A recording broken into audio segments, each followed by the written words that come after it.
देखिए आपकी macro economics की यूनिट नंबर 5 है बैलेंस ऑफ पेमेंट और इसका फर्स्ट चैप्टर है फॉरेन एक्सचेंज। तो फॉरेन एक्सचेंज होता क्या है? Foreign exchange refers to all currencies other than the domestic currency of a given country. यानी कि किसी भी गिवन कंट्री की अगर मैं बात करूं तो उस देश की जो डोमेस्टिक करेंसी है उसको छोड़ के जितने भी करेंसीज होती हैं उन सभी को फॉरेन एक्सचेंज कहा जाता है। ठीक है। ऑल कंट्रीज आर मोर और less dependent on each other countries for their different needs. अब हम कह सकते हैं कि ये पूरी दुनिया एक ग्लोबल विलेज है ऑलमोस्ट। तो इसका मतलब क्या हुआ कि बहुत सारी चीजें ऐसी है जो हम लोग बाहर से खरीदते हैं और कुछ चीजें ऐसी भी हैं जिनको हम बाहर बेचते हैं। करीब करीब सबके साथ सारी कंट्रीज के साथ मोटे मोटे तौर पे यही हालत है। कुछ ज्यादा खरीदते हैं, कुछ कम खरीदते हैं, कुछ ज्यादा बेचते हैं, कुछ कम बेचते हैं दूसरों को। ठीक है। तो सब एक दूसरे के ऊपर डिपेंडेंट है। तो ऐसे में एक दूसरे से बिजनेस कैसे किया जाए? फॉर एग्जाम्पल एक कोई अमेरिकन है, ठीक है, ये एक यूएस पर्सन है, इसको कोई गुड्स खरीदने हैं जो सिर्फ इंडिया में मिलते हैं। ठीक है। India is a good country to purchase this product but for that I need to have Indian rupee. But आपको पता है कि यूएस में जो है यूएस डॉलर्स चलते हैं, जबकि इंडिया में आईएनआर चलता है, इंडियन रुपी चलता है। अब ऐसे में जो अमेरिकन पर्सन है उसको इंडिया में अगर कुछ खरीदना है तो उसके लिए उसे आईएनआर चाहिए। सिमिलरली अगर कोई इंडियन सिटीजन है और उसको यूएस से कुछ खरीदना है तो उसके लिए उसको यूएस डॉलर्स चाहिए। तो यूएस डॉलर्स के बिना वो खरीद नहीं सकता।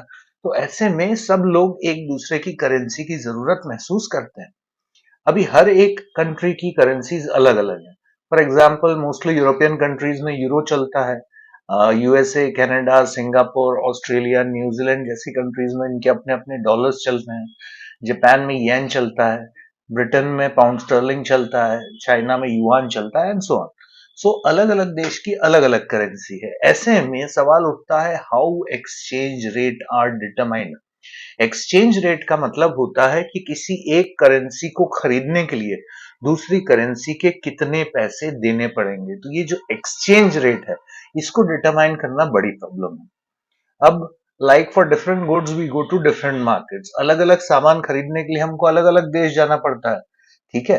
तो अलग अलग मार्केट से चीजें खरीदते हैं, सबके एक्सचेंज रेट हमको पता होना चाहिए। To buy foreign currency we have to go to foreign exchange market. तो अगर आपको फॉरेन करेंसी खरीदनी है तो इसके लिए कौन सा एक्सचेंज होता है, कौन सा मार्केट होता है? उसको कहते हैं फॉरेन एक्सचेंज मार्केट। ये फॉरेन एक्सचेंज मार्केट वो जगह है जहां पर दुनिया भर की सारी करेंसीज जो है मोस्टली उनमें ट्रेडिंग की जाती है। यानी कोई खरीद भी सकता है, कोई बेच भी सकता है। Foreign exchange market, foreign exchange market होता क्या है? It is a market which handle supply and demand of the currencies of different different countries. तो ये एक ऐसा मार्केट है जहां पर अलग अलग करेंसीज की सप्लाई और डिमांड की जाती है। ठीक है। अब फॉरेन मार्केट, ये जो आपका फॉरेन एक्सचेंज मार्केट होता है ये कितने तरीके का हो सकता है? तो इसको दो तरीके से बनाया जा सकता है। एक होता है स्पॉट मार्केट और एक होता है future market. Spot market which cover sale and purchase of foreign exchange, it is of daily nature. ठीक है। तो ये एक ऐसा मार्केट होता है जहां से आप सेल या परचेज कर सकते हैं फॉरेन एक्सचेंज की, डेली बेसिस पे यहाँ पर काम होता है। वेयर एज फ्यूचर मार्केट क्या होता है? It is a market which covers the sale and purchase of foreign exchange for future delivery. यहाँ पर आप क्या करते हो? यहाँ पर सेल परचेज तो डेली होता है लेकिन आप जो होता है उसकी डिलीवरी हाथों हाथ नहीं लेते। यानी आप जो चीज खरीद रहे हो उसके पैसे तो तय हो जाते हैं, लेकिन आप उस चीज को खरीदोगे एक फ्यूचर डेट पे से, 1 महीने बाद, 2 महीने बाद, 3 महीने बाद, जो भी तरीका वहां पर चलता है। Foreign exchange facilitates hedging against risk. Hedging यानी कि एक प्रोटेक्शन समझ लीजिए आप। तो फॉरेन एक्सचेंज जो है आपको एक प्रोटेक्शन देता है ऐसी रिस्क पे जो वेरिएशन इन फॉरेन एक्सचेंज की वजह से पैदा होती है। तो फ्यूचर मार्केट में फॉर एग्जांपल मैं आपको एक एग्जांपल लेके बताता हूं कि मैं एक इंडियन कंपनी हूं जो कि इंपोर्ट कर रहा है यूएस डॉलर से। ठीक है। अब मेरा जो इंपोर्ट है यूएस डॉलर से वो से 10,000 यूएस डॉलर्स का इंपोर्ट है। अब ऐसे में अगर मुझे आज से 2 महीने बाद 10,000 यूएस डॉलर्स का पेमेंट करना है, आज की तारीख में एक्सचेंज रेट अगर 80 रुपीज चल रहा है, यानी मुझे 8 लाख रुपीज का पेमेंट करना है आज से 3 महीने के बाद। तो मुझे पता है कि मार्केट में फ्लक्चुएशंस होते हैं, स्पॉट मार्केट में, डेली मार्केट में प्राइसेस चेंज होते हैं। अब मैं सिक्योर रहना चाहता हूं, मैं अपने आप को प्रोटेक्ट करना चाहता हूं, तो मैं क्या करूंगा, आज से 3 महीने बाद के लिए डॉलर्स खरीद लूंगा और आज की तारीख में रेट बुक कर दूंगा 80 रुपीज। ठीक है। अब ऐसे में 3 महीने बाद मुझे यहां से $10,000 मिलेंगे 80 रुपीज में ही। भले ही उस दिन का भाव 85 रुपीज हो या 90 रुपीज हो या 60 रुपीज हो, जो भी उस दिन का भाव होगा, मुझे 80 रुपीज पर डॉलर के हिसाब से यहां से $10,000 मिल जाएंगे। तो ये एक फ्यूचर मार्केट है। फ्यूचर मार्केट यानी यहां पर डिलीवरी मैं फ्यूचर में लेता हूं। ठीक है। या फिर अगर मैं बेचता भी हूं तो मुझे डिलीवरी फ्यूचर में देनी होगी। नेक्स्ट है functions of foreign exchange market. तो फॉरेन एक्सचेंज मार्केट जो है, इसका बेसिकली काम क्या होता है, तो सबसे पहला इसका जो फंक्शन है वो है transfer function. Transferring foreign currency from one country to another where it is needed. तो इसका काम है, यदि किसी करेंसी की किसी एक कंट्री में जरूरत है तो वहां तक पहुंचाना, और अगर किसी के पास एक्सेस करेंसी रखी है तो उससे एक्सेस करेंसी ले लेना। सेकेंड है credit function.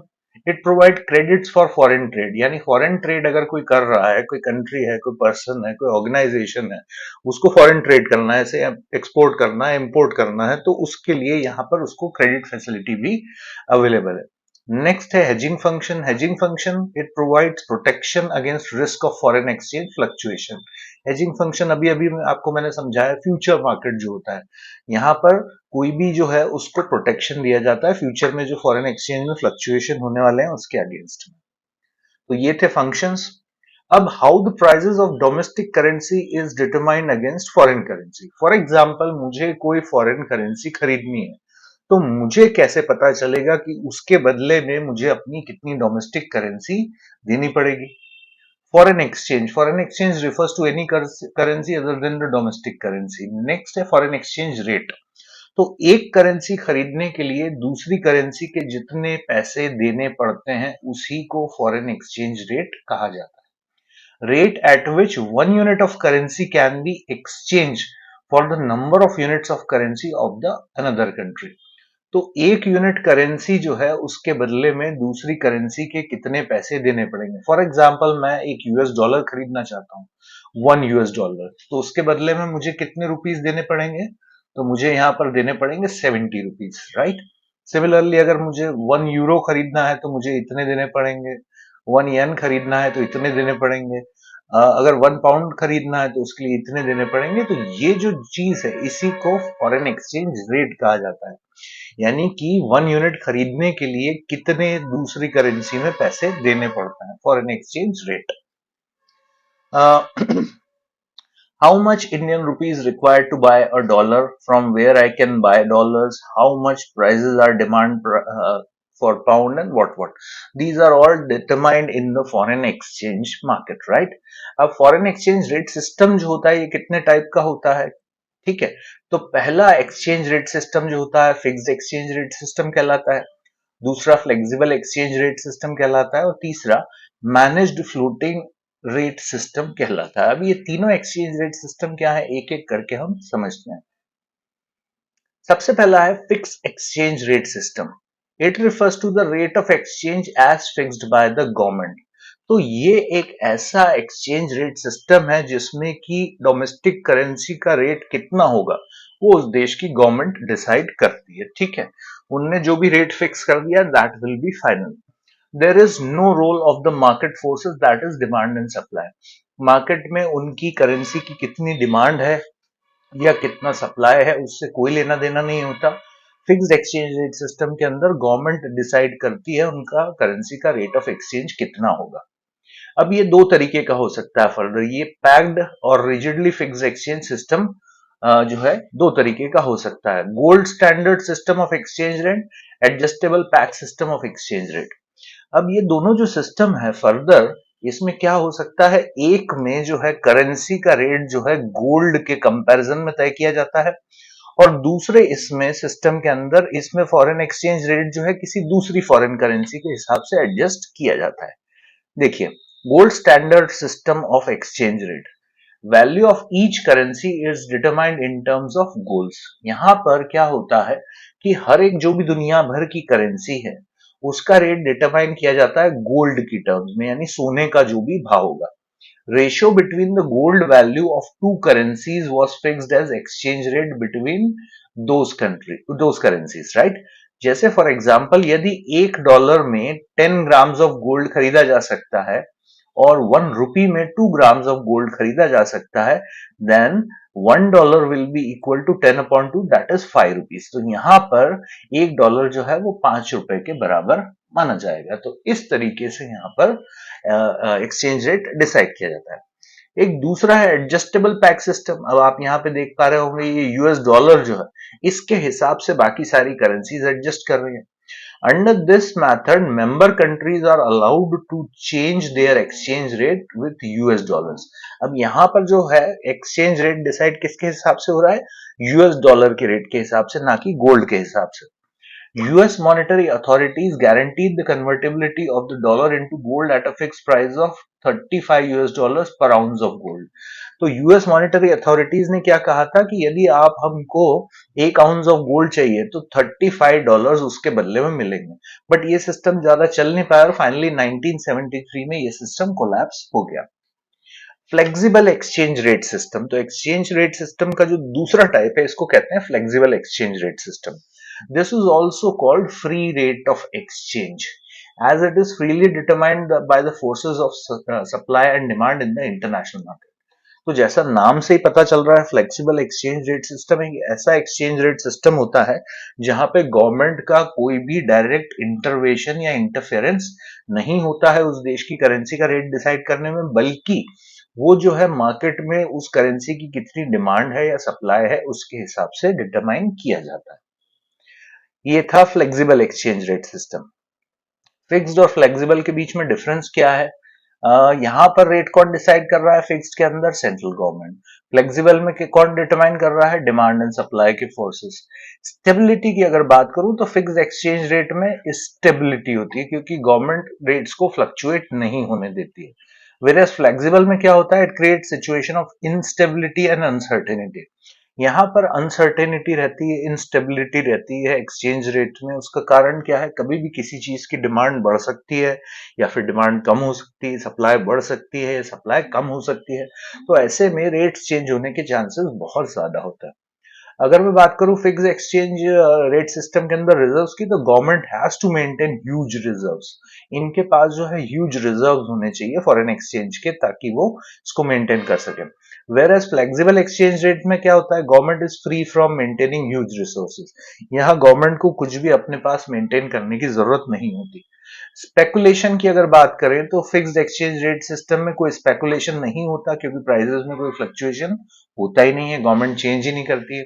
Where as flexible जो एक्सचेंज रेट सिस्टम है यहाँ पर स्पेकुलेशन होता है। स्पेकुलेशन मतलब जिसको सट्टा लगाना कहा जाता है, ये प्राइसेस में फ्लक्चुएशन से जो कमाई होती है वो फ्लेक्सिबल में ज्यादा होती है। तो ये था फिक्स्ड एक्सचेंज और फ्लेक्सिबल एक्सचेंज रेट सिस्टम में डिफरेंस। हमारा जो थर्ड सिस्टम होता है इसको कहते हैं manage floating exchange rate system. Exchange rate in which the central bank of a country tries to stabilize the foreign exchange rate by way of planned sale and purchase of foreign currency in the international market। यहां पर भी वो जो आपका flexible system है वैसे ही काम चल रहा होता है। मार्केट फोर्सेस ही डिटरमाइन करती हैं कि करेंसी का रेट कितना होगा, बट ये जो कंट्री का सेंट्रल बैंक होता है ये उसको इन्फ्लुएंस कर सकता है कि कितना, वो जो लिमिट है उससे ज्यादा कोई उसमें एक्सचेंज रेट में कोई चेंज ना हो। इसको मैं अभी उदाहरण से समझाऊंगा आपको। Central bank allows the foreign exchange rate to fluctuate within an upper and lower limit। तो सेंट्रल बैंक क्या करता है? एक अपर लिमिट और एक लोअर लिमिट सेट कर देता है कि उनकी करेंसी में इतना चेंज होगा तो कोई प्रॉब्लम नहीं है, ठीक है। If exchange rate rises beyond the limit, then the central bank supplies the foreign currency and buys it at the time when the value of foreign currency falls। तो यहां पर जब उनके करेंसी की अपर लिमिट पार हो जाती है तो ऐसे में वो सप्लाई कर देता है, ठीक है, मार्केट में अपनी करेंसी को। और जो है अगर वो उनकी करेंसी की वैल्यू फॉल हो रही है तो ऐसे में वो बाय करने लग जाता है। तो ये इनका मैनेज फ्लोटिंग का सिस्टम होता है। अब इसको उदाहरण से समझिए। फॉर एग्जाम्पल मैनेज फ्लोटिंग में अपर लिमिट सेट की है किसी देश की गवर्नमेंट ने कि $1 is equal to 70 domestic currency होना चाहिए।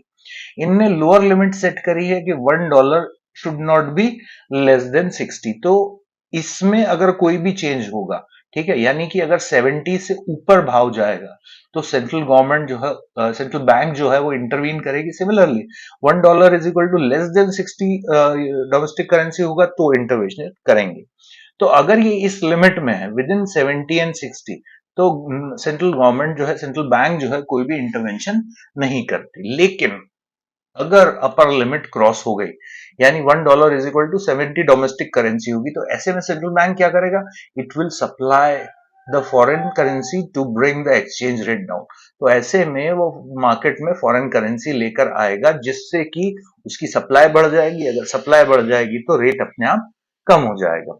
सेकेंड है लोअर लिमिट, यानी कि $1 के अगेंस्ट ये नीचे जा रहा है, ठीक है, तो ऐसे में क्या होगा? Central bank boys the foreign exchange. तो सेंट्रल बैंक ये जो फॉरेन करेंसी है इसको खरीदना चालू कर देगा, जिससे इसकी डिमांड बढ़ जाएगी। जब डिमांड बढ़ जाएगी तो इसका प्राइस बढ़ जाएगा, और सिमिलरली जो है ये करेंसी का प्राइस भी बढ़ जाएगा, राइट। तो ये था आपका तीसरा सिस्टम, जिसका नाम था मैनेज फ्लोटिंग सिस्टम, ठीक है। चलिए जी, currency appreciation falls in exchange rate, rise in the value of domestic currency in terms of foreign currency because of market adjustment। देखो, करेंसी एप्रिसिएशन क्या होता है? करेंसी एप्रिसिएशन का मतलब है rise in the value of domestic currency in terms of foreign currency because of market adjustment. जब भी किसी डोमेस्टिक करेंसी की वैल्यू फॉरेन करेंसी में बढ़ती है, किस वजह से? Due to flexible exchange rate system, यानी मार्केट फोर्सेस की वजह से वैल्यू बढ़ती है, तो इसको कहते हैं करेंसी एप्रिसिएशन।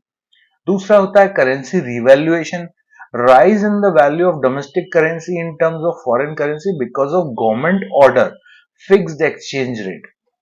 अगर किसी डोमेस्टिक करेंसी की वैल्यू बढ़ रही है फॉरेन करेंसी के टर्म्स में, लेकिन क्योंकि गवर्नमेंट ऑर्डर की वजह से, मार्केट फोर्सेस की नहीं, तो ये जैसा कि दिख रहा है फिक्स एक्सचेंज रेट सिस्टम में गवर्नमेंट डिटरमाइन करती है। तो जब गवर्नमेंट की वजह से उसकी वैल्यू बढ़ती है तो इसको करेंसी रिवैल्यूएशन कहते हैं। दोनों करीब करीब सिमिलर टर्म्स हैं, करेंसी एप्रिसिएशन और करेंसी रिवैल्यूएशन। दोनों में डोमेस्टिक करेंसी की वैल्यू बढ़ रही है, लेकिन ये ज्यादा रिलायबल क्यों है? क्योंकि ये मार्केट फोर्सेस की वजह से चेंज हो रहा है, वेरएस ये चेंज हो रहा है गवर्नमेंट कर रही है, क्योंकि गवर्नमेंट ऑर्डर दे रही है, ठीक है। तो इसका एग्जाम्पल क्या है? फॉर एग्जाम्पल, किसी देश की करेंसी पहले $1 is equal to 60 domestic currency थी, अब अगर वो घट के हो गए $1 is equal to 50 domestic currency, तो इसका मतलब क्या होता है? इसी को करेंसी एप्रिसिएशन या फिर करेंसी रिवैल्यूएशन कहा जा सकता है। तो ऐसे में फायदा किसको मिलता है? ऐसे में फायदा मिलता है इंपोर्टर्स को, टूरिस्ट्स को, ठीक है। चलिए, difference between appreciation of currency and revaluation of currency, इन दोनों के बीच का डिफरेंस देख लेते हैं। Appreciation when value of domestic currency rises in terms of foreign currency on the basis of market force। Domestic currency की वैल्यू बढ़ रही है but due to market force.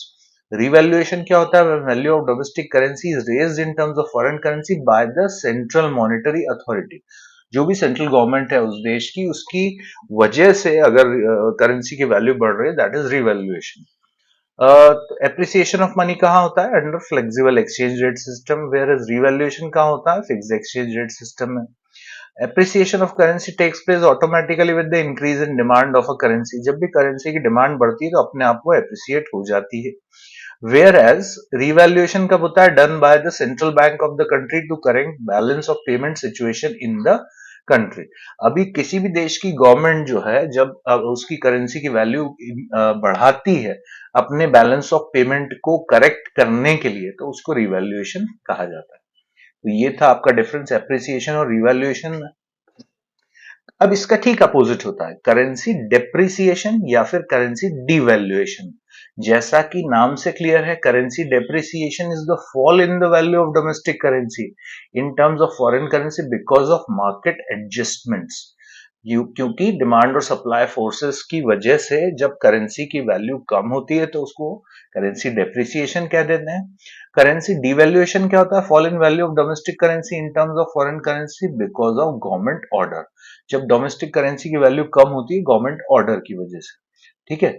तो इसमें जो है नुकसान क्या हो सकता है, देखिए 1 US dollar was equal to 60 domestic currency, अब वो हो गया है 1 US dollar is equal to 70 domestic currency. तो इसको कहते हैं fall in value of domestic currency. ऐसे में अगर मैं इंडिया की बात करूं तो इंडियन आईटी कंपनीज जो है दे आर द लूजर्स, ठीक है। सिमिलरली हमारे जो एक्सपोर्टर्स हैं वो भी लूजर्स हो जाते हैं, इनको नुकसान होगा इस केस में। Sources of demand of foreign exchange, तो किसी भी फॉरेन एक्सचेंज की डिमांड कैसे हो सकती है, कहां से आती है demand? Speculation by Indian investors, portfolio investment by Indian companies abroad, interest rate on foreign bonds, consumer income in India, expected foreign direct investment by Indian abroad. ठीक है, एक एक करके समझते हैं कि हमको फॉरेन एक्सचेंज की जरूरत क्यों पड़ती है, कौन कौन से सोर्सेज हैं। Sources of demand of foreign exchange. पहला, speculative persons. If Indian investors believe that US dollars is going to increase in value relative to the rupee, they will hold US dollars and they start buying them and demand for foreign currency increases. अगर India के जो investors हैं उनको ऐसा लगता है कि US dollar की वैल्यू बढ़ने वाली है, तो ऐसे में वो क्या करते हैं, मार्केट से यूएस डॉलर खरीदते हैं फॉरेन एक्सचेंज मार्केट से, और उसको अपने पास संभाल के रख लेते हैं। इससे क्या होता है, मार्केट में यूएस डॉलर्स की डिमांड बढ़ जाती है और उससे यूएस डॉलर्स की वैल्यू बढ़ जाएगी। सिमिलरली इसका उल्टा हो सकता है कि अगर उनको लगता है कि यूएस डॉलर्स की वैल्यू कम होने वाली है मार्केट में, तो वो उसको बेचना चालू कर देंगे जो उनके पास है, इससे सप्लाई बढ़ जाएगा और प्राइस डिक्रीज हो जाएगा। तो डिमांड का एक सोर्स क्या है, अगर लोगों को लगता है कि प्राइस बढ़ने वाला है तो वो खरीदने लगते हैं। सेकंड है portfolio investment by Indian companies abroad. The Indian firms and individuals who want to buy equity shares of foreign firms will demand currency. अगर इंडिया की कोई भी फर्म्स हैं या इंडिविजुअल्स हैं, अगर वो किसी फॉरेन स्टॉक मार्केट में शेयर्स खरीदना चाहते हैं, कुछ और खरीदना चाहते हैं, तो उसके लिए उनको फॉरेन करेंसी चाहिए, तो इससे भी फॉरेन करेंसी की डिमांड इंडिया में होती है। नेक्स्ट है interest rate on foreign bonds. When the interest rate on foreign government bonds, then what domestic rate of interest Indian investor transferred their money to abroad to get higher returns and will demand more of foreign exchange. देखिए, अगर हमारी सरकार से हमारे देश में जो rate of interest मिल रहा है या जो बैंक्स ऑफर कर रहे हैं, उससे ज्यादा रेट ऑफ इंटरेस्ट अगर फॉरेन कंट्रीज में मिल रहा होगा, तो जो लोग यहाँ पर पैसे इन्वेस्ट करते हैं, सेव करते हैं, वो लोग क्या करेंगे, फॉरेन में उसको इन्वेस्ट करेंगे या सेव करेंगे। तो ऐसे में उनको फॉरेन करेंसी की जरूरत पड़ेगी, तो ये भी एक सोर्स ऑफ डिमांड है। नेक्स्ट है consumer income in India. When the income of Indian people increases, they buy more of imported goods and demand of foreign exchange rise. India में अगर इनकम बढ़ेगी लोगों की, तो वो क्या करेंगे, वो इंपोर्टेड गुड्स खरीदना चाहेंगे, ज्यादा अच्छी क्वालिटी का गुड्स खरीदेंगे, उसके लिए उनको फॉरेन एक्सचेंज की जरूरत पड़ेगी, तो इसलिए भी मार्केट में डिमांड बढ़ती है। नेक्स्ट है expected foreign direct investments by India abroad. ठीक है, the Indian firms and individual who wants to do business abroad like Tata Motors acquire Jaguar from England will demand British pounds. ठीक है, अगर कोई भी इंडियन इन्वेस्टर है जो foreign country में डायरेक्टली इन्वेस्ट करना चाहता है, तो उसको उस देश की करेंसी की जरूरत पड़ेगी। उदाहरण दिया हुआ यहाँ पे, जैसे टाटा मोटर्स ने जैगवार लैंड रोवर को टेक ओवर किया, ठीक है, तो उसका जो पेमेंट किया जैगवार लैंड रोवर को, वो किस करेंसी में किया, उन्होंने ब्रिटिश पाउंड्स में किया। तो उसके लिए ब्रिटिश पाउंड्स कहां से आए, इसी वजह से डिमांड क्रिएट हुई ब्रिटिश पाउंड्स की। ठीक है, तो ये एक एग्जांपल था। तो ये कुल मेथड्स हैं सारे आपके फॉरेन एक्सचेंज के, सोर्सेस है डिमांड के, और सारी चीजें फॉरेन एक्सचेंज कितने तरीके का होता है, फॉरेन एक्सचेंज मार्केट कितने तरीके के होते हैं, हमने इस वीडियो में डिस्कस किया। अगले वीडियो में हम और डिटेल में डिस्कशन करेंगे।